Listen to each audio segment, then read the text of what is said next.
Hello friends, मैं doctor Ranu Patidar. तो आज की इस वीडियो में हम बात करेंगे प्रेगनेंसी के दौरान होने वाली डायबिटीज के कारण क्या हो सकते हैं, यानी कि गर्भावस्था के दौरान ब्लड शुगर का लेवल बढ़ने के कारण क्या क्या हो सकते हैं। बेसिकली दो वजह हो सकती हैं। एक होता है कि आप पहले से ही डायबिटिक हैं, यानी प्रेगनेंसी होने के पहले से आपको डायबिटीज है और इसी कंडीशन में आप प्रेग्नेंट हो गए हैं। और दूसरा होता है कि आप पहले नॉर्मल थे लेकिन प्रेगनेंसी के दौरान आपका ब्लड शुगर लेवल बढ़ गया है, जिसे हम बोलते हैं जेस्टेशनल डायबिटीज। तो इन दोनों कंडीशन का आपकी प्रेगनेंसी पे क्या इफेक्ट होता है, ये अलग अलग इफेक्ट होता है। तो आज इसके बारे में हम डिटेल में जानेंगे। तो प्रेगनेंसी के दौरान जो डायबिटीज होती है उसे हम कहते हैं जेस्टेशनल डायबिटीज। तो ऐसा क्यों होता है? तो जो प्लेसेंटा होता है उसमें से कुछ हार्मोन्स रिलीज होते हैं। तो जो प्लेसेंटा के हार्मोन्स होते हैं उसकी वजह से मदर के ब्लड में ग्लूकोज का लेवल बढ़ जाता है। तो जैसे हमारे ब्लड में ग्लूकोज लेवल बढ़ता है तो हमारे पेनक्रियास से एक हार्मोन निकलता है जिसे हम इंसुलिन कहते हैं, और इस इंसुलिन की वजह से ही हमारे बॉडी के जो सेल्स होते हैं वो ग्लूकोज को यूटिलाइज करते हैं, और इसी की वजह से हमारे ब्लड में शुगर का लेवल मेंटेन रहता है। लेकिन प्रेगनेंसी के दौरान क्या होता है कि हार्मोनल चेंजेस की वजह से ब्लड में ग्लूकोज का लोड तो बढ़ जाता है, लेकिन उसके हिसाब से मदर का पेनक्रियास इतना इंसुलिन सिक्रीट नहीं कर पाता है, या हमारी बॉडी इंसुलिन को इस हिसाब से रिस्पॉन्ड नहीं कर पाती है, जिस वजह से ब्लड में शुगर लेवल बढ़ने लग जाता है, और इसे हम जेस्टेशनल डायबिटीज कहते हैं। तो जेस्टेशनल डायबिटीज में मदर के अंदर 20 हफ्ते के बाद शुगर लेवल बढ़ना शुरू हो जाता है। तो अगर मदर के अंदर शुगर लेवल बढ़ने लग जाता है तो हम कैसे पता लगाएं कि हमारे अंदर डायबिटीज यानी जेस्टेशनल डायबिटीज है या नहीं? तो ज्यादातर केसेस में जेस्टेशनल डायबिटीज के कोई लक्षण नहीं होते हैं। इसलिए जब भी हमारे पास कोई प्रेग्नेंट महिला आती है तो हम उन्हें रूटीन स्क्रीनिंग टेस्ट करवाने की सलाह देते हैं, जिसमें उनका ब्लड शुगर लेवल समय समय पर चेक किया जाता है। तो इसी से हम पता लगा सकते हैं कि किसे जेस्टेशनल डायबिटीज है और किसे नहीं। कुछ ऐसे केस होते हैं जिनमें ये लक्षण दिख सकते हैं, जैसे भूख ज्यादा लगना, प्यास ज्यादा लगना, या बार बार यूरिन पास करने जाना, ये लक्षण हो सकते हैं। या सोनोग्राफी में पता चल सकता है कि बच्चे का वजन ज्यादा है या अंदर पानी की मात्रा बढ़ गई है।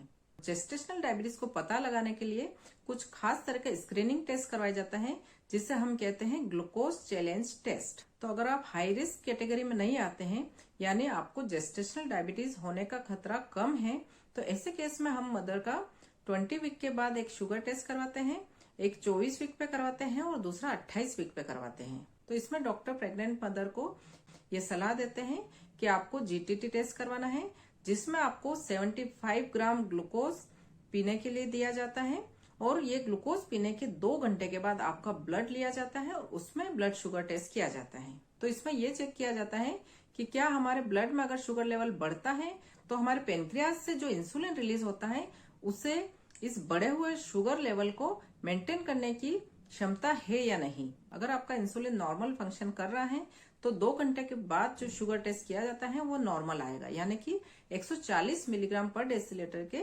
नीचे आएगा। और अगर 2 घंटे के बाद जो टेस्ट करते हैं उसमें अगर शुगर लेवल बढ़ा हुआ आता है तो उसमें डिपेंड करता है कि शुगर का लेवल कितना है, उसके अकॉर्डिंग फिर आपके डॉक्टर आपको सजेस्ट करेंगे।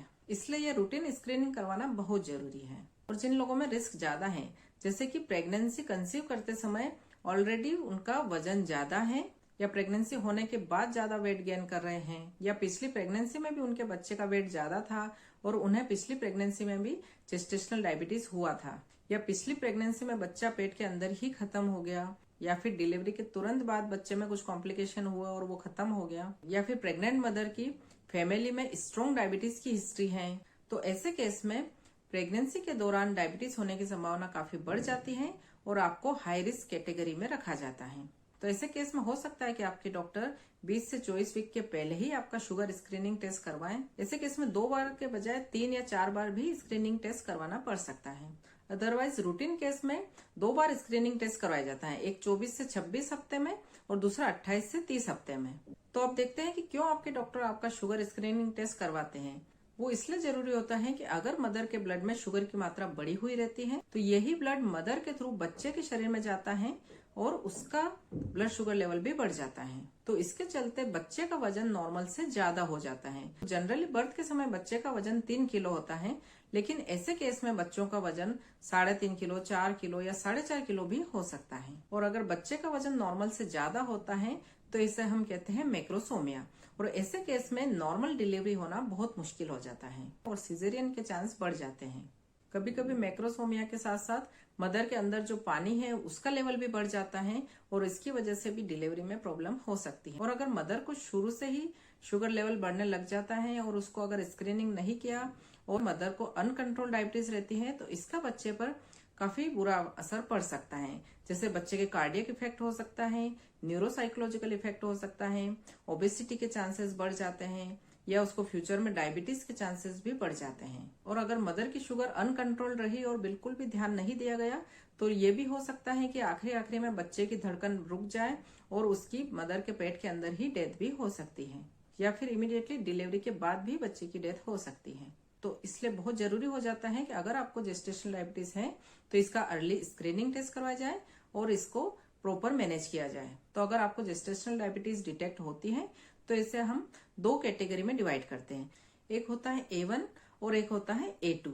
A1 कैटेगरी जिसमें मदर का शुगर लेवल कम ही बढ़ा हुआ आता है और उसको डाइट या एक्सरसाइज से उन्होंने मेंटेन करके रखा हो, और डाइट और एक्सरसाइज से मेंटेन करके रखा और उसके बाद हम शुगर लेवल करवाते हैं तो हमारा टारगेट रहता है कि fasting blood sugar level 95 milligram के बिलो हो, और खाना खाने के बाद की अगर ब्लड शुगर चेक करते हैं तो वो 140 या उससे नीचे रहना चाहिए। तो अगर आपका शुगर लेवल डाइट और एक्सरसाइज से ही मेंटेन है और आपका ब्लड शुगर टेस्ट नॉर्मल आता है तो आपको टाइप A1 कैटेगरी में रखा जाता है और इसमें आपको कोई मेडिसिन लेने की जरूरत नहीं पड़ती है। अगर हमारे एक्सरसाइज और डाइट प्लान के बावजूद भी अगर शुगर लेवल बढ़ा हुआ आता है तो इसे हम A2 कैटेगरी में रखते हैं और इसमें आपको इंसुलिन या मेडिसिन की जरूरत पड़ सकती है। तो इसका ट्रीटमेंट क्या होगा वो आपके डॉक्टर आपका मॉनिटरिंग या स्क्रीनिंग टेस्ट के बाद जो शुगर लेवल होगा उसके अनुसार आपको ट्रीटमेंट देंगे। तो अगर आपको जेस्टेशनल डायबिटीज होने के चांसेस हैं तो आपको 2 चीजों का खास ध्यान रखना है। एक है आपको डाइट प्लान मैनेज करके चलना है और दूसरा रेगुलर एक्सरसाइज करना है, क्योंकि ये जेस्टेशनल डायबिटीज का खतरा कम करता है। तो फ्रेंड्स, आज हमने इस वीडियो में जाना है कि जेस्टेशनल डायबिटीज क्या होता है, क्यों होता है और इसका माँ पे और बच्चे पे क्या इफेक्ट हो सकता है और इसे हम किस तरीके से कंट्रोल में कर सकते हैं। तो जेस्टेशनल डायबिटीज जो होता है वो जनरली डिलीवरी के बाद नॉर्मल हो जाता है। सिर्फ कुछ % केसेस ही ऐसे होते हैं जिनमें डिलीवरी के बाद भी शुगर लेवल बढ़ा हुआ रह सकता है, तो फिर वो हमेशा के लिए डायबिटिक हो सकते हैं। अदरवाइज ज्यादातर केसेस में जेस्टेशनल डायबिटीज प्रेगनेंसी में ही डेवलप होता है और डिलीवरी के बाद अपने आप खत्म भी हो जाता है। Thank you friends. तो फ्रेंड्स, अगर आपको मेरे इस वीडियो से इम्पोर्टेंट जानकारी मिली हो तो आप इसे सब्सक्राइब जरूर करें और अपने फैमिली एंड फ्रेंड्स को भी शेयर जरूर करें। Thank you, take care, have a nice day, see you in the next one.